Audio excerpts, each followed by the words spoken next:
Okay, so this is today's 1 hour chart taken just a while back on the market. We were, as already reiterated,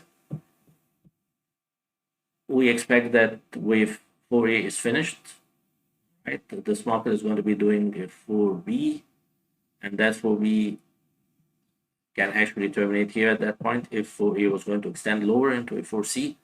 But because of the positive momentum plot that we're seeing right now and the confirmation on the 15-minute chart, we expect that 4B is going to be taking us all the way to this level, same market high. Remember that on the live chart, we are seeing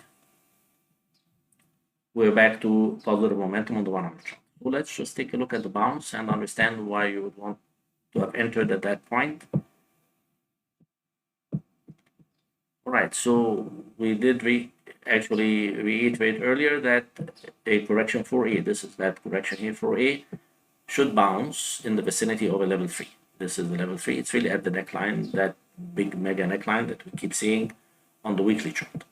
Now, at that point in time, when we were in correction 4A, we didn't really know if this 4A was really going to bounce at 50%, 127.3, at 38.2%, 126.8, at 23.6%, 126.2. We know that all of this are our level 3s, are contained inside level 3s. These dashed white lines, even that white line here, 125.2 is actually the breakout high for this 12 months of April, is a level 3, just about level 4. All right, so you could get a bounce at any one of these. All right, the only thing or the only confirmation that will confirm which of these levels the bounce comes in at is a positive momentum plot on the 15-minute chart with dual positive momentum confirmations. Right, so let's take a look at that. All right, we only long on 15-minute momentum confirmation. Okay, we only long on 15-minute momentum confirmation. We got that momentum confirmation earlier again before the session, but before we get to the confirmation, let's just look at the potential of the move first on that 1 hour chart. So we only go on at the right level. What dictates which of these is going to be the right level? The momentum. All right, so it could have been any of these levels. And at that point, we would want to consider that we are having the 4A and a B and a C. This is, of course, a bullish market. We probably have a flat and not a zigzag. But we have to take it into account that, yes, 4A could bounce here. There could be a 4B here. If we have negative momentum on the 1 hour, then this is going to be a 4C down all the way to the breakout high of April at least, which is just the outer lower boundary of that level 3. Right? So we didn't get that negative momentum. The bounce comes in at this cycle transition axis at the first neckline. We have neckline 1 here, and we have another neckline here at that point. You can see, of course, we have a neckline here, and then we have internal series of necklines. There is internal cycle here, but the lowest bottom of the cycle comes in at that neckline bottom, which was the breakout high of April. All right. So what can we expect right now? We were expecting, of course, a bounce at either the lower boundary of the Elliott structure or the lower boundary of that ending diagonal. We got both. This definitely is now end of 4A here at that point where we're showing the arrow. We're going to be getting the 4B. This 4B takes us to 130, 129.50. Before we get another 4C, probably also again contained at the lower boundary of that ending diagonal.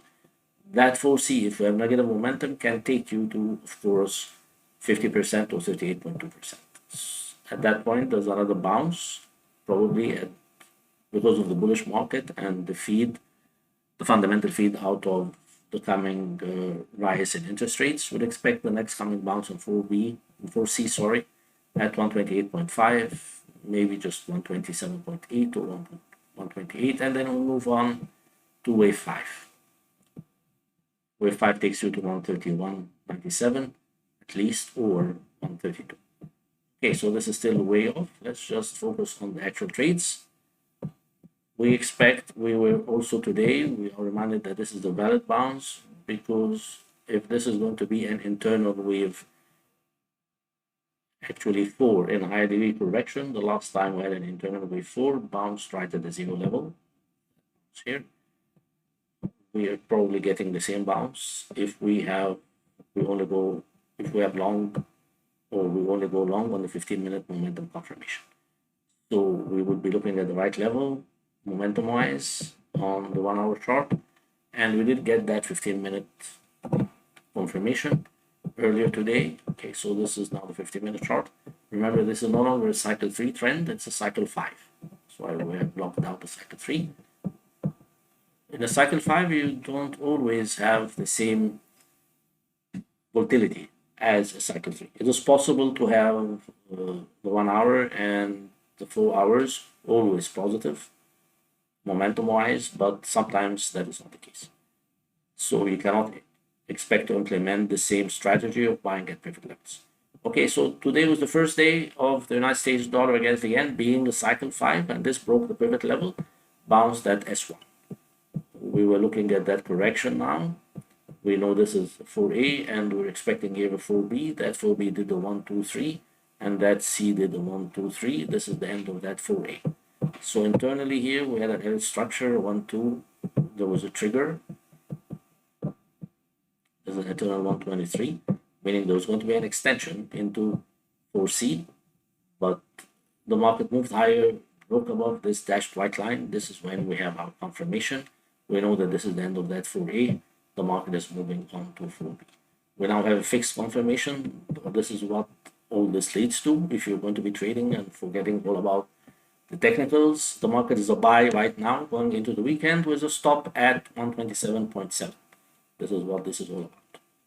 If you don't want to use a stop, we don't usually want to use stops. We would want to hedge below the neckline, just below the neckline, 127.3, 127.26. So I'm sorry I had to go into a lot of explanations and quite quickly. Just if you would be interested in a deeper view of what you will be standing on getting into the trade. But in reality, the market now is just a buy for traders, right? We're not going to be getting lower levels anymore, and we're going to have a hedge at 127.3. If you have already closed longs, this is an opportunity to long, and we are going to be holding this to 129.2, maybe even higher next week. We'd expect to get the same market high because this is wave B, probably all the way to 129.4, maybe even 129.6.